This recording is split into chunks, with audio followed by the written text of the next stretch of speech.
వేదిక ఏపీని ఒక కుదుపు కుదిపేస్తోందా? అప్పులు చేసిన అప్పులకు సంబంధించి పెడుతున్న ఖర్చులు, ఆ ఖర్చులకు సంబంధించి రేపొద్దున వచ్చే ఆదాయం, ఈ లోపులో జీఎస్టీలో పడిన కోత దాదాపు 2000 కోట్ల రూపాయల వరకు ఇప్పటికే కోత పడింది అనేది కాగ్ నివేదిక చెప్తోంది. కాగ్లో కొన్ని అంశాలు పేర్కొన్నారు. అందులో క్లియర్గా చేస్తున్న అప్పులు ఈ 6 నెలల్లో దాదాపు చేసిన 63,000 కోట్లకు పైగా చేసిన అప్పుని దేనికి ఖర్చు పెట్టారు అంటే మొత్తం మూలధన పెట్టుబడులు, మూలధన వ్యయాలు, అంటే భవిష్యత్తులో ఏదో ఒక రూపాయి వస్తుంది అనేది ఎప్పటి నుంచే ఖర్చు పెట్టడం. ఒకప్పుడు మనిషి నెత్తి మీద దాదాపు 2 లక్షల రూపాయలు ఒక్కొక్క వ్యక్తి మీద ఆంధ్రప్రదేశ్లో అప్పు చేశారు అనేది ఇదే పార్టీ, ఇదే ఇప్పుడున్న ప్రభుత్వం అప్పుడు ప్రచారం చేసింది జగన్మోహన్ రెడ్డి గారు.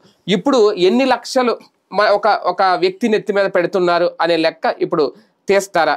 దాని ప్రతిపక్షం అడుగుతుందా? లేదంటే మొత్తం కాగ్ లెక్కల ప్రకారం చూస్తే ఇంకా అప్పులు కుప్ప పెరిగిపోయి రేపొద్దున రాష్ట్రం ఎటు వెళ్ళిపోతుంది అనేది ఇదే అంశం మీద చర్చించే ప్రయత్నం చేద్దాం. సార్, చేస్తున్న అప్పులు ఎటు వెళ్తున్నాయి అనేది కాగ్ చెప్పిన దాని ప్రకారం చూస్తే ప్రస్తుతానికి కాదు, మొత్తం భవిష్యత్తు తరాలకి, లేదంటే భవిష్యత్తులో ఏదో సంపద సృష్టికే పెట్టుబడి పెట్టబోతున్నారు. అది నాశనం తీసుకెళ్తుందా లేదంటే అభివృద్ధి తీసుకెళ్తుందా? అంటే కాగేం అట్లా చెప్పినట్లేదు కదా, ఎవరికి పెట్టుబడి పెడుతున్నారు, మౌలిక వస్తువుల కల్పనకు పెట్టుబడి అని చెప్పాలి. కాగు చెప్తున్నటువంటిది ఖర్చు ఎక్స్పెండిచర్ అయితే గతం కంటే భారీగా పెరుగుతున్నది అన్నటువంటిది. ఈవెన్ వాళ్ళు ఆంధ్రజ్యోతి రాసింది కూడా అప్పుడే రెవెన్యూ లోటే దాదాపుగా 40,000 కోట్లు, 30,000 కోట్లు ఏడాది మొత్తం అనుకుంటే 46,000 కోట్ల దాకా ఇప్పుడు ఈ 6 నెలల్లోనే జరిగిపోయినాయి అని చెప్తుంది. అంటే ఇంకా రెవెన్యూ లోటు అంటే ఏంటి, మనం ఆదాయం ఏంటి, ఆ తర్వాత వచ్చేవి ఏమేంటి. అంటే ఆదాయం అంటే మనకి పన్నుల రూపంలో కేంద్ర ప్రభుత్వం నుంచి వచ్చేవి వాటాలు, ఇవన్నీ కలిపి వచ్చేది రెవెన్యూ. లో ఖర్చు అంటే ఏంటి, మనం పెట్టేటటువంటి జీతాలు, ఇతర ఖర్చులు, ఇవన్నీ. మిగతా ఈ రెండింటి మధ్యన ఉండేటటువంటి గ్యాప్ అనేటటువంటిదే ముఖ్యం. అది డబ్బులు ఉండాలి మన చేతిలో. డబ్బులు మిగులు కాదు కదా, లోటు కాదు కదా. రెవెన్యూ లోటు అనేది దారుణంగా ఉంది. 30,000 కోట్లు ఏడాది మొత్తం మీద రెవెన్యూ లోటు ఉంటుందని అంచనా వేశారు. కానీ 6 నెలలకే 46,000 కోట్లు, 42,000 కోట్లు అంటే ఇంకా అసలు ప్రభుత్వం ఎట్లా నడుపుతారు? ఇంకా ఈ ఏడాది పొడుగున అంటే ఇంకో 40,000 కోట్లు వేసుకోండి, 6 నెలలకు ఎట్లా అయిందంటే అప్పుడు దగ్గర 80,000 కోట్లు రెవెన్యూ లోటు అనేది భారతదేశంలో ఏ రాష్ట్రానికి లేదంట. పోనీ ఇంత చేస్తే ఇదేమన్నా ప్రజలకి ఏమన్నా పంచారా? ఇక్కడ అసలు కన్ఫ్యూజన్ అది. ప్రజలకి ఏం పంచిపెట్టారు వీళ్ళు? ఇప్పుడు ఇదివరకు నవరత్నాలు ఫస్ట్ ఇయర్ లోనే ఉంది 45,000 కోట్ల వరకు, అది కంటిన్యూ అవుతా వచ్చింది. ఇప్పుడు అది లేదు కదా, నవరత్నాలు లేవు, 9 లేవు. వీళ్ళు మాక్సిమం చేసింది ఒక 5,000 రూపాయలు రైతులకు ఇచ్చారు. ఒకటే అదేది విద్యలకి సంబంధించి తల్లికి వందనం అందరికీ అన్నారు, అవి 2నే ఇచ్చింది. 5,000 కూడా పూర్తిగా వెళ్ళిచ్చింది. లేదు, అది మొన్నటి కేంద్రం కలిపి ఇచ్చారు.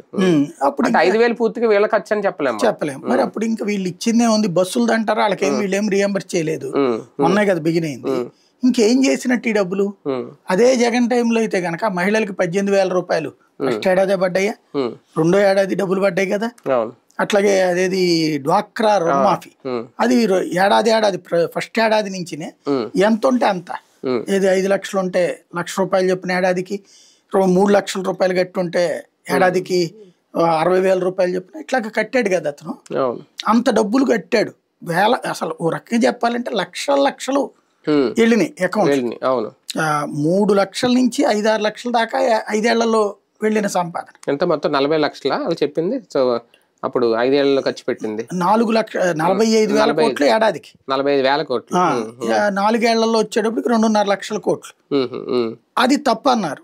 సరే, అది అప్పు చేస్తే ఇస్తున్నాడు, శ్రీలంక అన్నారు, వెనిజులా అన్నారు, బానే ఉంది. ఇప్పుడు అప్పు అయితే అంతకంటే ఎక్కువ చేస్తున్నారు. పోనీ సంక్షేమం అంతకంటే ఎక్కువ కాదు కదా, అందులో సగం కూడా ఇవ్వట్లేదు కదా. అప్పుడు ఇచ్చినటువంటి వాటిలో ఏవి ఇవ్వకుండా ఎందుకు అయిపోతున్నాయి? పైగా ఇప్పుడు ఈ పథకాలన్నీ ఆగిపోయినట్టు ఈ లెక్కనైతే ఏమీ ఉన్నట్టు. ఇంకోటి అన్నిటికంటే దారుణం ఏంటంటే ఫీజు రియంబర్స్మెంట్, ఆరోగ్యశ్రీలు కూడా ఆగిపోతున్నాయి కదా ఇక్కడ. అవి కూడా కట్టలేదని గొడవ కదా. అసలు ఫీజు రియంబర్స్మెంట్ ఫస్ట్ ఇయర్ మొత్తం ఆగిపోయా. జగన్ అవి కూడా పాత బకాయిలు కట్టుకుంటూ మళ్ళీ కట్టుకుంటూ వెళ్ళాడు కదా, అయ్యే ఆగిపోయాయి. ఇప్పుడు ఏంటి అసలు వీళ్ళు ఏం చేయదలుచుకున్నారు? ఇంత నిర్వహణ లోపం ఎందుకు నడుస్తుంది, ఇంత అసమర్థత ఎందుకు నడుస్తుంది, అది అసలు చర్చ జరగట్లేదు.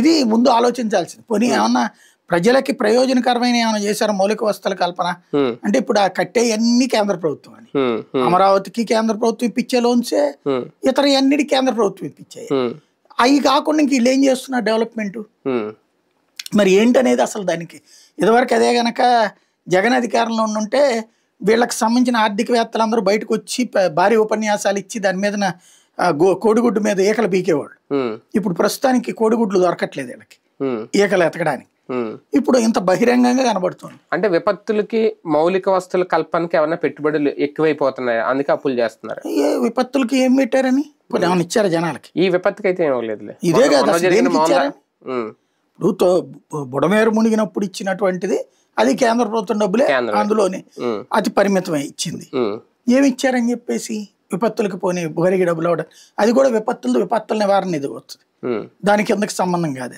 కేంద్రం కొంత ఉంటుంది రాష్ట్రం కొంత ఉంటుంది అందులో దాని కింద ఇచ్చారనుకుంటే పోనీ అది చెప్పాలిగా అదైతే వీళ్ళు గొప్పగా చెప్పుకునేవాళ్ళు కదా విపత్తులకు మేము బాగా ఇచ్చామనేసి ఇళ్ళకి కొట్టుకుపోయి ఆస్తులే కొట్టుకుపోయి బళ్ళే కొట్టుకుపోతే ఇల్లు మొత్తం నాశనమైనడికి 25,000 ఇస్తే విపత్తుల నివారణ కింద సాయం చేసినట్టు అవుతుంది గతంలో కంటే ఎక్కువ ఇచ్చారు కరెక్ట్ కానీ పోయిందేమో లక్షల్లో 10 లక్షల రూపాయలు నష్టపోయినోడికి 25,000 చేతిలో పెడితే అయిపోతుంది అది కాబట్టి విపత్తు ఏం లేదు పోనీ ఇన్ఫ్రాస్ట్రక్చర్ ఏం కట్టారని ఇప్పుడు రాజధాని పూర్తయిందో లేకపోతే రాజధానిలో ఇది పూర్తయిందో అనుకోవడానికి ఏం లేదు కదా ఇప్పుడు ఇదిగో ఈ నిర్మాణం మేము చేసాం ఇప్పుడు అతన్ని తిట్టారు ఋషికొండది ఋషికొండ అనేది పూర్తి చేశాడు కదా వీళ్ళు అట్లా పూర్తి చేసింది ఏంటి గతంలో ఉన్నటువంటి అదేదో మొన్న సిఆర్డిఏ భవనం ఒకటి అదే అమరావతిలోది అది అమరావతిలోని సపరేట్ మళ్ళీ ఏం జరుగుతున్నట్టు అసలు రాష్ట్రానికి వచ్చిన సొమ్ములు ఏమైపోతున్నాయి అంటే ఇవాళ మన రాధాకృష్ణ గారి పత్రిక రాసినటువంటి దాని ప్రకారం చూస్తుంటే ఆదాయాలు పడిపోతున్నాయి రావట్లేదు ఖర్చులు పెరిగిపోతున్నాయి బేసిక్ గా ఏంటంటే చంద్రబాబు టైంలో ఫర్ ఎగ్జాంపుల్ ఇప్పుడు మనం ఈజీగా చెప్పాలంటే కిస్తీలు మనం అప్పు తీసుకుంటాం అప్పు తీసుకున్న తర్వాత మనం 10 లక్షల రూపాయలు అప్పు తీసుకున్నాం అనుకోండి ప్రతి ఏడాది ఇంత అని చెప్పి ప్రతి నెల కూడా ఇంత వెళ్ళిపోతుంటది అది చంద్రబాబు టైంలో జగన్కి ఎక్కువగా కనిపించింది జగన్ టైంలో ఇప్పుడు చంద్రబాబుకి ఎక్కువ కనిపిస్తుంది ఇప్పుడు అదొకటి రెండోది ఆదాయ వనరులు భారీగా పడిపోయినాయి వ్యక్తుల చేతుల్లోకి ఆదాయం వెళ్తుంది అది ఇక్కడ అతి పెద్దలో ఆదాయం తగ్గడం కాదు ముందు ఇంతకు ముందు కంటే ఆదాయం పెరిగింది కానీ నిన్నగాక మొన్న మన రాధాకృష్ణ గారు రాసిన దాని ప్రకారం ఏంటిది 900 కోట్లు తగ్గింది నెలకి అంటే ఆ డబ్బులు ఎవరి దగ్గరికి వెళ్ళి అదేమంటే దాన్ని ఏంటి ఒక దిక్కుమాలిన పదజాలం వాడాడు ఆయన ఏంటది దాన్ని కఠినమైనటువంటి విధానం ద్వారా అంటే కఠినంగా ఏ లెక్క షాప్ ఆపారు ఏ బెల్ట్ షాప్ ఆపారు బెల్ట్ షాపుల మీద కఠినంగా వ్యవహరించేటప్పటికి ఆగిపోయిందంట బెల్ట్ షాపులు కఠినంగా వ్యవహరించారా ఏమన్నా ఆగినాయా అంటే 900 కోట్లు ప్రభుత్వానికి వచ్చే డబ్బులు బెల్ట్ షాపులో మింగేస్తున్నాడు దెన్ ఇంకేంటి ఇదివరకు ప్రభుత్వం దగ్గరికే మద్యం ఇన్కమ్ మొత్తం పోయేది కార్యకర్తలు మమ్మల్ని తిన్నవ్వలేదని కదా ఏడ్చింది అప్పుడు అట్లాగే దాని పేరేంటి మైనింగ్ తవ్వినందుకు డబ్బులు వస్తాయి ప్లస్ దాని మీద జిఎస్టీ వస్తుంది 2 రకాల ఆదాయం ఉంది డైరెక్ట్ గా మైనింగ్ కాంట్రాక్ట్స్ డబ్బులు ప్లస్ ఇది ఇప్పుడు ఏమవుతుంది మైనింగ్ ఏదో ఇప్పుడు అక్కడ ఏదో నెల్లూరు జిల్లాలో పెద్ద ఆయన చేతిలో పెట్టారు లేకపోతే ఇంకో జిల్లా ఇంకొకరు పెద్ద వాళ్ళ చేతిలో పెట్టారు దీని ద్వారా బల్క్గా వాళ్ళు సంపాదించుకున్నారు కానీ ప్రభుత్వానికి పన్నులు కట్టట్లేదు ఆ మైనింగ్ మనీ కట్టట్లేదు వాళ్ళు తింటున్నారు వాళ్ళు ఖర్చు పెట్టుకుంటున్నారు అటు వాళ్ళకి పోతుంది ఇసుక ఇదివరకు జగన్ టైంలో 750 కోట్ల రూపాయలు వచ్చా దాని మీద మళ్ళీ అమ్ముకున్నప్పుడు జిఎస్టీ ఇట్లాంటివి వచ్చినాయి కదా ఇప్పుడు అది కంప్లీట్ ఫ్రీ అంటే ఇక్కడ ఆదాయ వనరులు ఈ 3 మైనింగ్ ఇసుక ఇది ఈ 3 ఆదాయం పోయింది కదా మద్యం ఈ 3 ఆదాయం చాలా వరకు పడిపోయింది అవి 2 అసలు లేదు పావు వంతు ఉంది ఇసుకలో అసలు లేదు మైనింగ్ లో పావు వంతు లెక్కర్లో మైనస్ లోకి వచ్చారని వీళ్ళే చెప్తున్నారు వస్తున్నాయి లెక్కర్లో గతంతో పోల్చుకుంటే కాస్త ఎక్కువ వచ్చింది అన్నారు ఇప్పుడు ఆ ఎక్కువలో తగ్గింది అన్నది జ్యోతి రాసుకొచ్చినటువంటి వార్త కాబట్టి ఇన్కమ్ లెవెల్ పడుతుంది ఇక మిగతాది ఏంటి రియల్ ఎస్టేట్ అది బాగా మూమెంట్ ఉంటే దాని మీద వచ్చే రిజిస్ట్రేషను దాని మీద కన్స్ట్రక్షన్స్ అవి జరిగితే బిజినెస్లు బాగా జరిగితే జిఎస్టీ నడుస్తుంది జిఎస్టీలో వాటా పెరుగుతుంది జిఎస్టీ మైనస్ ఈ నెల కూడా మళ్ళీ లాస్ట్ మంత్ సక్సెస్ అనుకుంటే ఈ నెల మైనస్లోకి వచ్చింది లాస్ట్ 2 months ప్లస్లోకి వస్తే మళ్ళీ ఈ నెల మైనస్లోకి వచ్చింది ఏది జిఎస్టీ రేట్లు తగ్గించి దేశం అంతా భారీ లాభాల్లోకి వస్తే ఆంధ్రాలో మైనస్లోకి వచ్చింది. అంటే ఏంటి, ఇక్కడ సంథింగ్ ఆదాయ వనరులో పెద్ద లోటు కనబడుతుంది. ఇవన్నీ చూస్తుంటే మనకి ఇప్పుడు మెయిన్ ఏంటి, చేతిలో సంపద ఉండాలి. జనం చేతిలో డబ్బులు ఉంటే వాడు ఖర్చు పెడతా ఉంటే దానికి అనుగుణంగా వ్యాపారాలు పెరుగుతాయి. వ్యాపారాలకు అనుగుణంగా వ్యాపార చేతుల్లో డబ్బులు ఉంటే అతను తీసుకెళ్ళి పక్కన దాచిపెట్టుకోవాలనుకోడు. ఏ స్థలం కొంటామో, పొలం కొంటామో, బంగారం కొంటామో ఏవో చేస్తుంటాడు. అదొక రొటేషన్ అవుతూ ఉంటుంది. దాంతోపాటుగా పరిశ్రమలు, ఇప్పుడు ఎప్పుడైతే వ్యాపారస్తుడి దగ్గర నుంచి సరుకు పోతా ఉంటే ఏం చేయాలి, వ్యాపారస్తుడు సరుకు పరిశ్రమవేత్తల నుంచి తెప్పించుకోవాలి. పరిశ్రమలు రన్ అవుతుంటాయి. ఇదంతా ఒకదానికొకటి చైన్ చక్కర్. ఈ చైన్ చక్కర్లో మ్యాక్సిమం సగం మిస్ అయిపోతుంది. ఎప్పుడైతే అది జరుగుతున్నదో ఇన్కమ్ సోర్స్ ఎక్కడి నుంచి వస్తుంది? ఇప్పుడు ఇందులో నుంచి ఇప్పుడు మీరు నా దగ్గర ఒక 100 రూపాయలు ఉందో నేను మీ దగ్గర ఏదైనా కొనుక్కున్నానంటే మీ దగ్గర నుంచి నాకు ప్రభుత్వానికి పని వెళ్తుంది, నా దగ్గర నుంచి ప్రభుత్వానికి పని వెళ్తుంది. మీరు మళ్ళీ పై వాళ్ళ దగ్గర కొనుక్కున్నప్పుడు వాళ్ళ దగ్గర నుంచి పని వెళ్తుంది, తయారీదారి నుంచి ఒక పని వెళ్తుంది. ఇది రొటేషన్ అవుతూ ఉంటుంది. ఇప్పుడు ఈ ఒక చోట స్ట్రక్ అయిపోతే ఏమైపోతుంది, ఇదో సమస్య. కానీ పెట్టుబడులు వచ్చే దాని మీద ఏమన్నా ఇన్వెస్ట్ చేస్తున్నారా భవిష్యత్తులో? ఈ పరిశ్రమలు తీసుకురావడం వీటి మీద ఏమైనా ఇన్వెస్ట్ చేస్తుందా? ఏముంటది అందులో, మనం ఇన్వెస్ట్ చేయడానికి భూమి ఇచ్చేస్తాం వాడికి, అంతే కదా. మనం ఇన్వెస్ట్ చేసేది ఆ భూమి రైతుల నుంచి తీసుకోవట్లేదా? ఎందుకు అవుతుంది? ఆల్రెడీ ఉన్న భూములు. ఇప్పుడు మన చేతిలో ఉన్న భూమి ఇస్తుంది వాళ్ళకి, రైతుల భూమి తీసుకుని కాదు. అట్లా ఇచ్చేటట్టయితే అది మళ్ళీ ఆ భూసేకరణ అది చాలా పెద్దది. ఇప్పటికిప్పుడు అయ్యేది కాదు, ఇప్పుడు ఇస్తున్నాయని మన చేతిలో ఉన్న భూమి. ఇప్పుడు విశాఖలో ఇస్తున్నారు భూములు. ఓకే, వాళ్ళు 99 వర్షాకి ఏదో 99, అది 99 లేదంటే కొనుక్కునేమో 5,000 కూడా ఇచ్చారన్నారు. అవన్నీ ఎక్కడి నుంచి వస్తున్నాయి? అవి ఆల్రెడీ ఉన్న భూములే కదా. ఇప్పుడు భూసేకరణ చేయట్లేదు. ఇప్పుడు భూసేకరణ అయితే రచ్చరచ్చ జరుగుతుంది. వాళ్ళు గొడవలకి వెళ్తారు, కోర్టులకి వెళ్తారు, వీళ్ళకి ఇవ్వడానికి ముందుకు రారు వాళ్ళు. ఇవన్నీ ఎప్పుడో చేసిన భూసేకరణకు సంబంధించి దాదాపుగా అక్కడే 2 లక్షల ఎకరాలే ఉన్నాయి వైజాగ్లో. అందుకని అవి బాగా డిస్ట్రిబ్యూట్ చేసుకుంటున్నారు. జగన్ అప్పుడు చెప్పింది అదే కదా, నేను క్యాపిటల్ దాన్ని ఎందుకు ఎంచుకుంటున్నానంటే భూమి ఉంది ఇక్కడ, ఆ విజయనగరం విశాఖపట్నంలో భూములు బోల్డ్ అంత ఉన్నాయి కాబట్టి అవి ఇచ్చుకోగలం మనం. హైదరాబాద్ కూడా భూములు ఇవ్వడం వల్ల జిఎస్టీ ద్వారా వచ్చే ఆదాయం మీద కోత పడుతుంది ఇలా అప్పులు పెరిగిపోతా ఉంటే. ఆదాయం మీద కోత ఎందుకు మనకు వచ్చే ఆదాయం, నేను అనేది జిఎస్టీ మీద ఆదాయం మీద కోత ఎందుకు పెరుగుతుంది అంటే కొనే ఇది లేకపోవడం, దీనివల్ల కాదు. అప్పులు చేయడం వల్ల కాదు.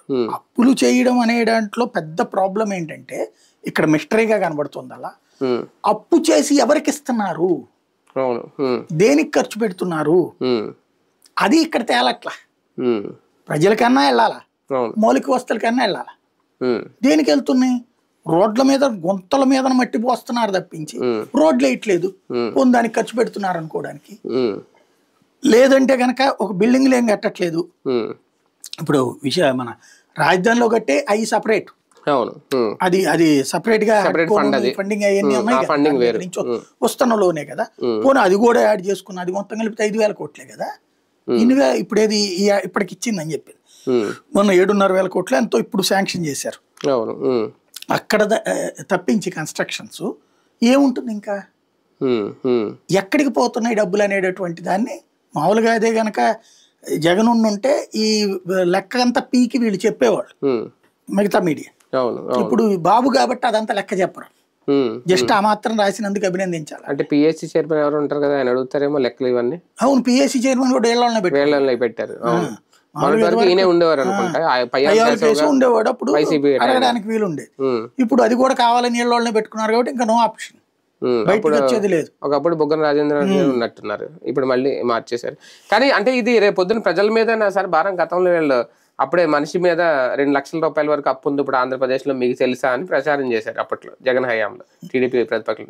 ఇప్పుడు మరి ఇప్పుడెంత ప్రచారం చేసుకోవడం చేత కాదు కదా. ఇప్పుడు ఆ లెక్కన బాబు ఉన్నప్పుడే ఉంది అది. అవును, దాన్ని ఇంకో రూపాయి పెరుగుద్ది, ఇప్పుడైనా పెరుగుతుంది.